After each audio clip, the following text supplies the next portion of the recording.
நம்ம இன்னைக்கு பார்க்கக்கூடிய வீடியோ என்னன்னு பார்த்தீங்கன்னா, தினம் தினம் நம்ம வீட்ல பூஜை பண்றோம் இல்லைங்களா? அப்படி பூஜை பண்ணும்போது என்னென்ன விஷயங்கள் எல்லாம் பூஜை ரூம்ல பண்ணக்கூடாதுங்கிறத தான் நம்ம இன்னைக்கு பார்க்க போறோங்க. இதுல முதல் விஷயம் பார்த்தீங்கன்னா, நெய்வேத்தியம். சாமிக்கு வைக்கக்கூடிய நெய்வேத்தியம் பார்த்தீங்கன்னா, தினம் தினம் மாத்தி மாத்தி வைக்கணுங்க.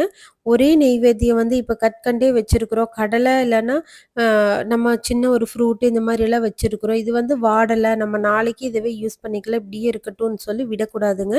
என்ன நெய்வேத்தியம் வச்சிருந்தாலும் அது காலையில வச்சுட்டு சாயந்தரம் சாமி கும்பிட்டு கொஞ்ச நேரம் கழிச்சு அதை எடுத்து குழந்தைங்களுக்கோ நம்மளோ சாப்பிட்றலாங்க. 2வது பார்த்தீங்கன்னா, பஞ்ச பாத்திரத்தில தண்ணி. நான் தண்ணி வச்சிருக்கேன் பார்த்தீங்களா, பூ போட்டு. அந்த தண்ணி பார்த்தீங்கன்னா, தினம் தினம் மாத்தி வைக்கணுங்க. இன்னைக்கு வச்ச தண்ணிய நாளைக்கு வந்து யூஸ் பண்ணக்கூடாது. இந்த தண்ணி பார்த்தீங்கன்னா, கால்படாத இடத்துல, செடி மேல அப்படி இல்லன்னா, நம்ம சிங்க்ல கூட ஊத்தி விட்டுறலாங்க. அதில கால்படாது இல்லைங்களா? இன்கேஸ் உங்ககிட்ட செடி இல்ல அப்படின்னா, சிங்க்ல ஊத்துங்க. இல்ல ஏதாவது செடிக வச்சிருக்கீங்க அப்படின்னா, அந்த செடியில ஊத்திருங்க. ஆனா, கண்டிப்பா நெய்வேத்தியமும், அதே மாதிரி நம்மளுக்கு பஞ்ச பாத்திரத்தில தண்ணியும், இந்த 2மே பார்த்தீங்கன்னா, தினம் தினம் சாமிக்கு வந்து புதுசா மாத்தி வைக்கணுங்க. ஒண்ணவே வந்து 2 நாளைக்கு, 3 நாளைக்கு யூஸ் பண்ணக்கூடாது.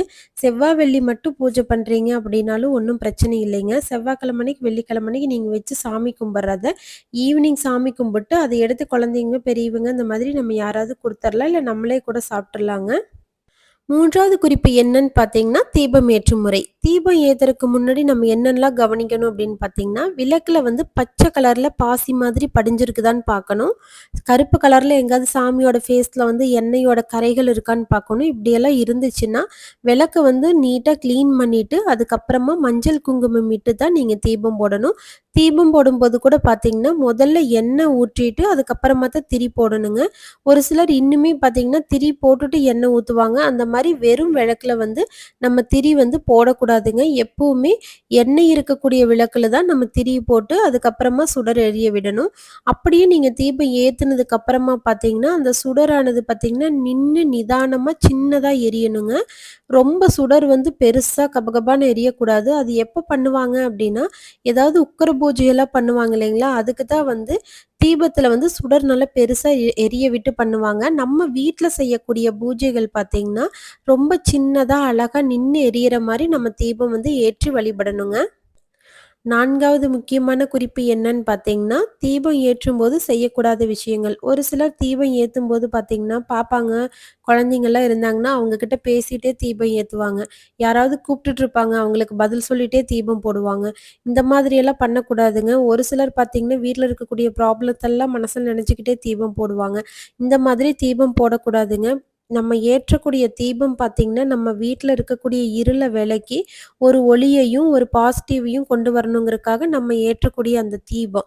அந்த தீபத்தில பார்த்தீங்கன்னா, நம்ம எந்த கடவுள் நெனச்சு ஏற்றுறோமோ, அந்த கடவுளே வந்து அங்க இருப்பாங்கங்கிறது ஐதீகம். அப்படி இருக்கும்போது, நம்ம எப்பவுமே அந்த தீபத்தை ஏத்தும்போது, உள் மனசோட ஆத்மார்த்தமா நம்மளோட வேண்டுதல வச்சு, அந்த கடவுள நெனச்சு தான் நம்ம அந்த தீபத்த ஏத்தணுங்க. வேற எந்த சிந்தனையிலும் தீபத்த வந்து ஏற்றக்கூடாது. 5வது குறிப்பு என்னன்னு பார்த்தீங்கன்னா, சாமி படங்கள் வந்து கிளீன் பண்ணுனதுக்கப்புறம் அப்படியே வெறுமனே கொண்டு போய் பூஜை அறையில வைக்கக்கூடாதுங்க. கண்டிப்பா சந்தன, குங்குமம் வச்சு தான் வைக்கணும். ஒரு சிலர் பார்த்தீங்கன்னா, அந்த இடத்துல கரையாயிருதுன்னு சொல்லிட்டு வைக்கிறதில்ல. நம்ம மஞ்சள் வைக்கும்போது தான் கரையாகுங்க. நீங்க சந்தனம் வச்சீங்கன்னா, அந்த கண்ணாடியில எந்த கரையும் இருக்காது. அதனால நீங்க சந்தன, குங்குமம் வச்சு அதுக்கப்புறமா வந்து மாலை போடுங்க. மாலையோ, பூவோ வைக்கும்போது நீங்க சாமியோட முகத்த வந்து கண்டிப்பா மறைக்காத மாதிரி தான் போடணும். ஒரு சிலர் வீட்லலாம் பார்த்தீங்கன்னா, நெறைய பூ போட்டிருப்பாங்க. ஆனா, சாமியோட முகம் பார்த்தீங்கன்னா, மறையிற மாதிரி போட்டிருப்பாங்க. அந்த மாதிரி போடக்கூடாதுங்க. சாமியோட கண்கள் வந்து எப்பவுமே மூடுன நிலையில இருக்கக்கூடாது. நம்மளோட வீட்ல இருக்கக்கூடிய படத்துல எந்த ஒரு பொருளுமே சாமியோட முகத்தையோ, கண்ணையோ மூடாத மாதிரி நம்ம பார்த்துக்கணுங்க. 6வது குறிப்பு என்னன்னு பார்த்தீங்கன்னா, நம்ம அந்த மாதிரி போடக்கூடிய பூக்கள், மாலைகள் எல்லாமே பார்த்தீங்கன்னா, காய்ந்து போறக்கு முன்னாடி எடுத்துடணும். அதாவது இன்னைக்கு நம்ம தீபம் போட்டிருக்கிறோம், புதுசா ஃப்ரெஷ்ஷா பூவெல்லாம் போட்டிருக்கிறோம் அப்படின்னா, அடுத்த நாள் காலையில நம்ம கண்டிப்பா அந்த பூவெல்லாம் எடுத்துட்டு, வேற பூ போட்டு தான் நம்ம சாமி கும்பிடணுங்க. நல்லா இருக்குதுங்கிறதுக்காக விடக்கூடாது. ஒரு சிலர் பார்த்தீங்கன்னா, செவ்வாய், வெள்ளி மட்டும் தான் வீட்ல பூஜை பண்ணுவாங்க. அந்த மாரி டைம்ல பார்த்தீங்கன்னா, செவ்வாய்க்கிழமை வச்ச பூவ பார்த்தீங்கன்னா, ஃப்ரைடே வரைக்கும் விட்டுருவாங்க. அந்த மாதிரி வைக்கக்கூடாதுங்க. எப்பவுமே வாசனையுள்ள மலர்கள் எல்லாமே பார்த்தீங்கன்னா, நேர்மறை ஆற்றல வந்து இழுக்கக்கூடியது. அதனால தான் வந்து தினம் தினம் சாமி கோயில்லயோ, இல்ல வீட்லயோ கூட ஃப்ரெஷ்ஷா வந்து சாமிக்கு பூ போட்டு போட்டு நம்ம சாமி கும்பிடுறோம். அதுவே காஞ்சிருச்சு அப்டின்னா, அது வந்து எதிர்மறை ஆற்றல வந்து அப்சர்வ் பண்ணக்கூடியதுங்க. நம்ம வீட்ல வந்து இவ்ளோ பூஜை புனஸ்காரம் எல்லாமே பண்றது வீடு சுபிக்ஷமா இருக்கணுங்கிறதுக்காக தான். அப்படிப்பட்ட நம்ம வந்து அந்த பூவ வந்து எடுக்கறக்கு மொடப்பட்டுட்டு காய விட்டுட்டோம் அப்டின்னா, எதிர்மறை ஆற்றல் எல்லாமே வீட்டுக்குள்ள வந்துருங்க. அதனால நம்ம பூஜைக்கு உபயோகிச்ச பூவ வந்து அடுத்த நாள் காலையில வந்து நம்ம எடுத்துறலாங்க. அடுத்த நாள் காலையில ஃப்ரெஷ்ஷா பூ வந்து கிடைக்கலைனாலும் பரவாயில்லைங்க. அதுக்கு அடுத்த நாள் கூட நம்ம பூ வச்சுக்கலாம். அதுக்காக நீங்க காய்ந்த பூக்கள அப்படியே விடாம உடனுக்குடனே நீங்க எடுத்துருங்க. 7வது குறிப்புங்க. உருளில வைக்கக்கூடிய தண்ணி, அதுக்கப்புறமா பார்த்தீங்கன்னா, பூக்கள் இது எல்லாமே தினம் தினமும் மாத்தணுங்க. உருளில பார்த்தீங்கன்னா, ஒரு சிலர் பூ வாடாம இருக்குதுன்னு சொல்லிட்டு 2 நாளைக்கு, 3 நாளைக்கு வச்சுருவாங்க. அப்படி வைக்கக்கூடாதுங்க. ஒரு சிலர் வீட்லலாம் பார்த்தீங்கன்னா, பூ கீழலாம் அழுகி போயிரும். அதக்கூட அப்படியே வச்சிருப்பாங்க. அதெல்லாம் வந்து கண்டிப்பா அப்படி வைக்கக்கூடாது.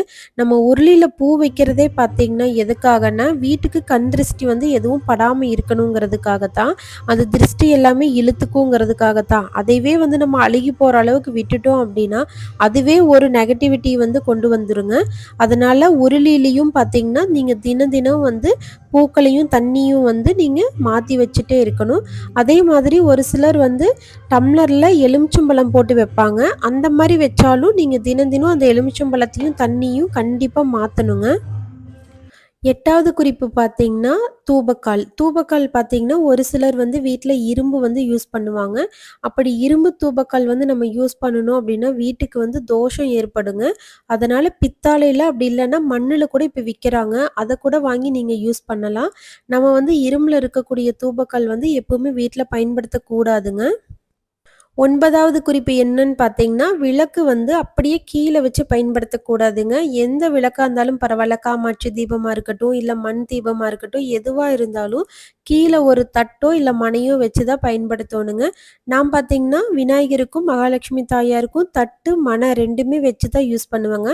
மத்த எல்லா கடவுளுக்கும் வைக்கக்கூடிய எல்லா தீபத்துக்கும் பார்த்தீங்கன்னா, கீழ வந்து தட்டு பயன்படுத்தி தான் வந்து யூஸ் பண்ணுவேன். இல்ல இவ்ளோ தட்டு எங்கனால வாங்க முடியாது அப்படின்னா, கீழ பார்த்தீங்கன்னா 2 இலை, அதாவது வாழை இலை இருக்குங்களா, அத கட் பண்ணி அத வச்சும் கூட நீங்க மேல வந்து தீபம் போடுங்க. ஆனா விளக்க வந்து வெறுமனே கீழ வச்சு தீபம் ஏற்றக்கூடாதுங்க.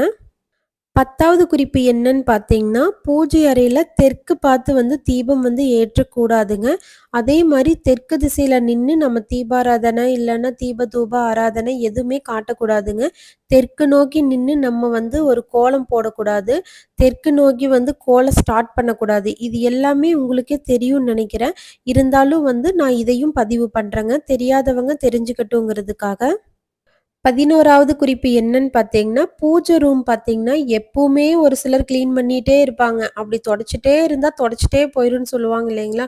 அந்த மாதிரி டெய்லியும் தொடச்சுட்டேவும் இருக்கக்கூடாது. தொடைக்காம வருஷக்கணக்கா விடவும் கூடாதுங்க. மாசத்துக்கு ஒரு முறை பார்த்தீங்கன்னா, நல்லா பூஜை ரூமெல்லாம் ஒட்டடை அடிச்சு, சாமி படமெல்லாம் எடுத்து பன்னீர் வச்சு கிளீன் பண்ணி, சந்தன குங்குமம் வச்சு, அழகா நீட்டா வச்சுக்கணுங்க. எப்பவுமே பார்த்தீங்கன்னா, ஒட்டடை இல்லாம பார்த்துக்கோங்க. பூஜை ரூம்ல வந்து ஒட்டடையோ, இல்ல ஒரு சிலர் பார்த்தீங்கன்னா, ஒட்டடை அடிச்சுருவாங்க. மேல இருக்கிற ஃபோட்டோஸ் எல்லாமே கிளீன் பண்ணிருவாங்க. ஆனா, பின்னாடி சைடு பார்த்தீங்கன்னா, அங்கங்க ஒட்டடை இருக்கும். அத வந்து விட்டுருவாங்க. அதனால சாமியோட படத்துக்கு பின்னாடி சைடும் பார்த்தீங்கன்னா, நல்லா கான்சன்ட்ரேஷன் பண்ணி பின்னாடி இருக்கக்கூடிய அழுக்கையும் பார்த்தீங்கன்னா, நம்ம சுத்தமா நீக்கிரணுங்க. இன்னொரு விஷயம் என்ன அப்டின்னா, நம்ம கிளீன் பண்ணும்போது நீங்க பன்னீர்ல வந்து பச்சை கற்பூரமும், ஏலக்காயும் போட்டு சாமி படங்கள் எல்லாமே கிளீன் பண்ணி வச்சுட்டு, கீழ இருக்கக்கூடிய இடம் எல்லாமே கிளீன் பண்ணீங்க அப்டின்னா, நல்ல வாசனையா இருக்குங்க. நம்மளுக்கே பார்த்தீங்கன்னா, நம்ம கோயிலுக்கு போயிட்டு வந்த ஒரு ஃபீல் இருக்கும். நம்ம பூஜை ரூம்குள்ள போயிட்டு வெளில வரும்போது.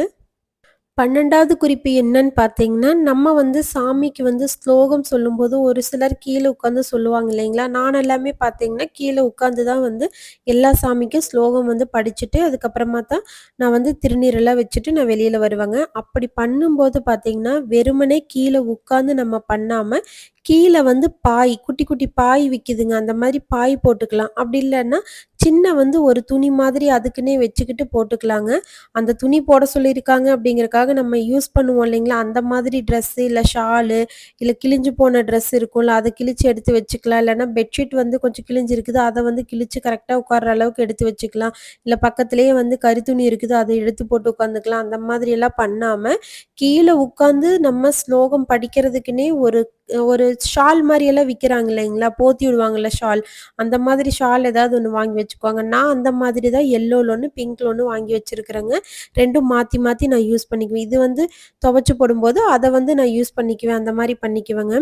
பாய் வந்து ஒரு குட்டி பாய் மாரி விக்கிது. அத கூட நீங்க வாங்கிக்கலாம். அப்படி இல்லன்னா, இந்த மாதிரி ஏதாவது ஒரு ஷால்வ மாதிரி வாங்கி வச்சு, நீங்க அதுல உட்கார்ந்து ஸ்லோகம் படிக்கணுங்க. நம்ம எப்பவுமே வெறுமனே தரையில உட்கார்ந்து ஸ்லோகம் வந்து சொல்லக்கூடாது. 13வது குறிப்பு என்னன்னு பார்த்தீங்கன்னா, கண்டிப்பா பூஜை வந்து நம்ம வீட்ல பண்ணிட்டுருக்கோம் அப்டின்னா, கண்டிப்பா வெளியில பார்த்தீங்கன்னா, நம்ம கோலம் போட்டே ஆகணுங்க. அப்படி கோலம் போடும்போது தான் பார்த்தீங்கன்னா, நம்மளோட கடவுள் வந்து வரும்போது மகிழ்ச்சியா உள்ள வருவாங்க. நம்ம குலதெய்வமாகட்டும், இஷ்ட தெய்வமாகட்டும், நம்ம வாசற்படியிலிருந்து தான் அவங்கள வரவேற்று உள்ள கூட்டிட்டு போவோம். வாசல் படிக்கு நீங்க போடலினாலும் பரவால்ல, அதுக்கு கீழ இடம் இருக்கும் இல்லைங்களா? அந்த இடத்துல கண்டிப்பா தினமும் ஒரு கோலம் வந்து போடணுங்க. இன்னைக்கு போடுற கோலத்தையே நாளைக்கு இருக்கட்டும்னு வச்சுக்காம, தினமும் வந்து ஒரு கோலம் வந்து கண்டிப்பா போடுங்க. 14வது குறிப்புங்க. ரொம்ப ரொம்ப முக்கியமான ஒரு குறிப்புங்க. என்னன்னு பார்த்தீங்கன்னா, பூஜை ரூம் வந்து எப்பவுமே வெளிச்சத்தில தான் இருக்கணுங்க. நைட் டைம்ல பார்த்தீங்கன்னா, ஒரு 0 வாட்ஸ் பல்பாவது போட்டு வைங்க. எப்பவுமே பூஜை அறைய வந்து இருட்டடிச்ச மாதிரி வச்சுறாதீங்க. அப்படி இல்ல நீங்க வந்து அணையா தீபம் போட்டுட்ருக்கீங்கன்னா பிரச்சனை கிடையாது. அந்த தீப வெளிச்சமே பார்த்தீங்கன்னா, அந்த ரூம் ஃபுல்லா அழகா இருக்கும். அப்படி இல்ல அப்படின்னா, கண்டிப்பா 0 வாட்ஸ் பல்ப் வந்து கண்டிப்பா போட்டு வைங்க. சாமி வந்து இருட்டுல எப்பவுமே இருக்கக்கூடாதுங்க. இருட்டு படர்ந்த இடத்துல எப்பவுமே நெகட்டிவிட்டி இருக்குங்க. ஒரு பாசிட்டிவ் எனர்ஜிக்காக நம்ம எல்லா வேலையும் பண்ணிட்டு நைட்டு வந்து ஃபுல் இருட்டுல வந்து அந்த பூஜை அறைய வைக்கிறது ரொம்ப ரொம்ப தப்புங்க. எப்பவுமே பூஜை அறையில அணையா தீபம் ஒண்ணு எரியறது ரொம்ப ரொம்ப விசேஷங்க. அப்படி முடியல அப்படிங்கிற பட்சத்துல ஒரு 0 வாட்ஸ் பல்பாவது கண்டிப்பா போட்டு வைங்க. இந்த குறிப்புகள் எல்லாமே உங்களுக்கு வந்து பயனுள்ளதா இருக்கும்னு நான் நம்புறேங்க. இவ்ளோ நேரம் பொறுமையா வீடியோ பார்த்த எல்லாருக்குமே மனமார்ந்த நன்றிகள்.